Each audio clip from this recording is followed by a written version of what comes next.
Hola chicos, ¿qué tal estáis? Espero que os encontréis muy bien. Nosotros estamos ya avanzando en nuestro tema y casi a punto de terminarlo. Por lo tanto, lo terminaremos durante la semana que viene, así que tendremos que tener muchísimo cuidado porque esto se acaba y el examen se acerca. En cuanto nos demos cuenta, el examen estará aquí. Importante, por un lado, corregir todos los ejercicios cuando mando las correcciones. Entregar los ejercicios a tiempo y muy importante, además de corregirlos, estudiar esos ejercicios. Bueno, nos vamos hoy con el punto 9 de nuestros apuntes que se llama la crisis del Imperio Romano. Es un punto que no se relaciona directamente con nada del libro, aunque sí, acordaros que al principio del tema, cuando vimos lo que es el Imperio Romano, dije que en la página 268 y en la página 269 solamente nosotros vamos a ver el principio y que el final del Imperio Romano, que son estos dos puntos de aquí, los veríamos posteriormente, ¿vale? Bueno, pues ahí estamos. Fijaros, el Imperio Romano va a entrar en crisis. ¿Cuándo entra en crisis? Entra en crisis a partir del siglo III después de Cristo porque hubo varios problemas. Por un lado, en primer lugar, las fronteras del Imperio Romano se van a volver muy inseguras debido a que continuamente va a haber ataques de pueblos bárbaros que son conocidos como los pueblos germánicos, que son pueblos que venían del norte y centro de Europa.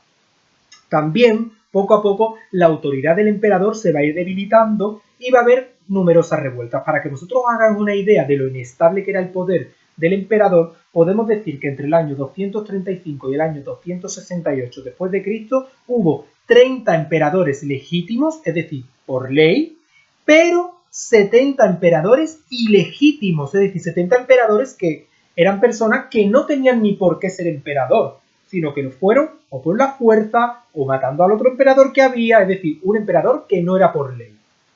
Ante esto, ante esta inseguridad y falta de poder de los emperadores, los que se fueron haciendo cada vez más fuertes fueron los jefes militares. Estos fueron acumulando cada vez más poder y el ejército se convirtió en la única autoridad fuerte y capaz de controlar los problemas en las diferentes provincias del Imperio Romano.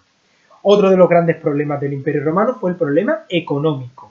¿Por qué? Porque fijaros, la falta de esclavos, porque se fueron acabando las conquistas, el imperio ya no creció más, provocaron un descenso muy fuerte de la producción agrícola y además también de la producción minera.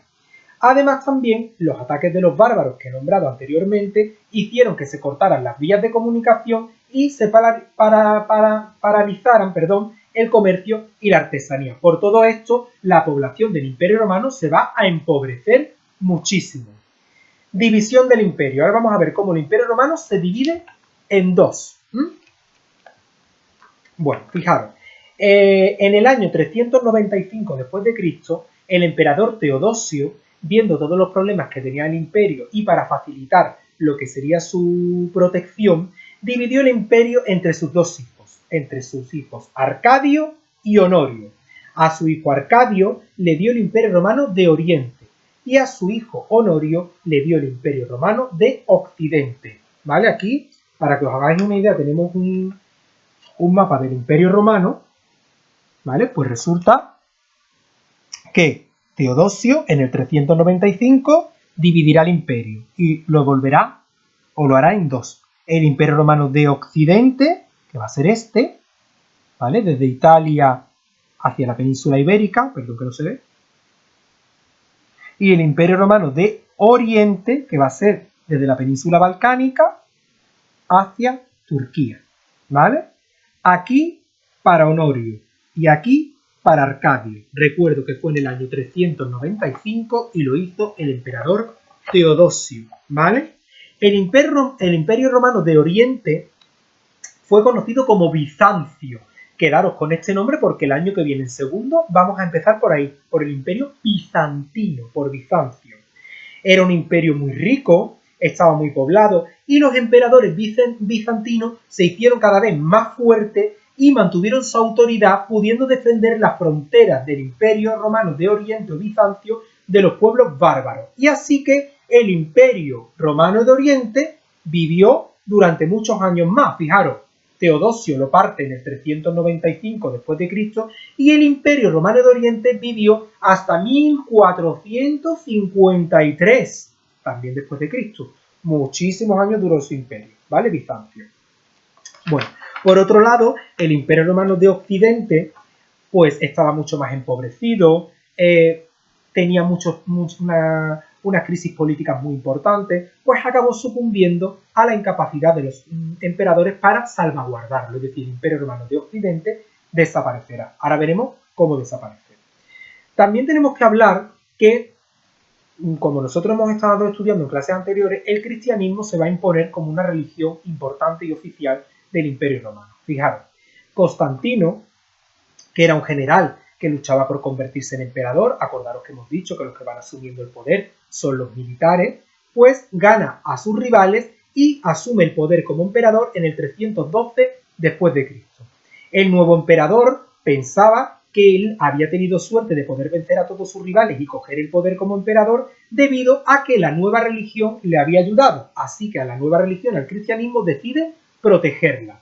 En el año 313 después de Cristo, el emperador Constantino, mediante una ley que se llamó el Edicto de Milán, autoriza una nueva religión y acabó con las persecuciones a los cristianos y él mismo, el emperador Constantino, se convirtió en cristiano. Ya a finales del siglo IV, el emperador Teodosio, acordaros que es el que he dicho que es el que divide el imperio en dos, ¿vale? Pues hizo del cristianismo la religión oficial del imperio. Eso, importantísimo. Luego, vamos a ver cómo acaba el Imperio Romano de Occidente. Acordaros que hemos dicho que el Imperio Romano de Oriente, Bizancio, dura mucho tiempo porque los emperadores se hicieron fuertes y, al hacerse fuertes, pudieron mantener el imperio. Pero el Imperio Romano de Occidente va a desaparecer. Vamos a ver por qué. A finales del siglo III se sucederán diferentes oleadas de ataques de los pueblos germánicos contra el Imperio Romano de Occidente. Los suevos, los vándalos, los alanos, los visigodos, todos estos son pueblos bárbaros. Y muchos de ellos se entraron en el Imperio Romano de Occidente y se instalaron en él. Vamos a hablar un poco de los pueblos germánicos. Pero fijaros, la vida de los pueblos germánicos era muy diferente a la vida de los romanos. ¿Por qué? Porque fijaros, sus instituciones políticas eran muy antiguas, no tenían esos pueblos ni escritura, no usaban moneda, no construían ciudades. Los pueblos germánicos estaban acostumbrados a ser pueblos seminómadas, eso quiere decir que iban de un sitio a otro espaciándose en el tiempo, y además también sí que es verdad que conocían la metalurgia del hierro y fabricaban armas de muy buena calidad. Estaban organizados en familias y la unión de varias familias era conocida como los clanes. Los jefes de esas familias, de los clanes, elegían a un cabecilla militar, a una persona que manejaba lo que son todos los asuntos militares, que ostentaba el título de rey. Por lo tanto, los reyes en los pueblos germánicos van a ser militares muy fuertes y potentes elegidos por otras personas importantes de los clanes, ¿vale? Bueno, ¿cómo acaba el imperio? Pues fijaros, a principios del siglo V, empujados por unos bárbaros que se llamaban los hunos, hubo otras nuevas oleadas de invasores que acabaron con el Imperio Romano de Occidente. En el año 476, año clave, en este año se acaba. Odoacro, que era un jefe bárbaro, destituye al último emperador romano de Occidente, que se llamaba Rómulo Augustulo. Fijaros, el emperador este era un niño que solamente tenía 10 años, por lo tanto fue bastante fácil acabar con su reinado. Con la caída del Imperio Romano de Occidente se inició en Europa una nueva época. Los historiadores dicen que con esta caída, en el año 476 después de Cristo, pues se termina la era antigua, el fin de la antigüedad, y comienza lo que se conoce como la Edad Media.